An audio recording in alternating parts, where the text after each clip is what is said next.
High, তোমরা কেমন আছো? আমি খুব ভালো আছি, খুব রিফ্রেশিং আছি। তো আমার যারা আগের ভিডিও দেখেছো তারা জানো যে আমার একটা আজকে বেরোনোর প্ল্যান ছিল, তো সেখানে গিয়ে যাচ্ছিলাম। তো আমার ভিডিও আমি দেখলাম যে তোমাদের ভালো লাগে, কারণ আমার ভিউ অনেক আসছে, অনেক অনেক ভিউ আসছে, তার জন্য অনেক অনেক থ্যাঙ্কস। কিন্তু আমি চাইবো তোমরা সাবস্ক্রাইব করো আমার চ্যানেলটা।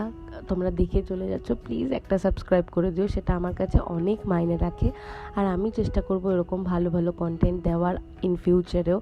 আর আমার পক্ষে যতটা সম্ভব আমি দেওয়ার চেষ্টা করি, ক্লিপ নেওয়ার চেষ্টা করি। আর আমার ভিডিও কেমন লাগছে কিন্তু জানিও আমাকে। আর আমার খুব খিদে পায় জানো তো, আমি রাস্তায় যেতে যেতেও বাবুজিকে হ্যান ত্যান অনেক কিছু খেয়ে নিয়েছি। আর আজকে গেছিলাম চায়না টাউন, এটা নিয়ে আমার সেকেন্ড টাইম চায়না টাউন যাওয়া। ওখানে একটা পাপড় হয়, প্রন পাপড়, শিরা খেতে, ওটা কখনো মাস্ট ট্রাই একটা ফুড, এটা চেষ্টা করো খাওয়ার। আর ওখানে যে কোনো চাইনিজ ডিশই খুবই টেস্টি হয়, তোমরা খেলে আমাকে জানিও।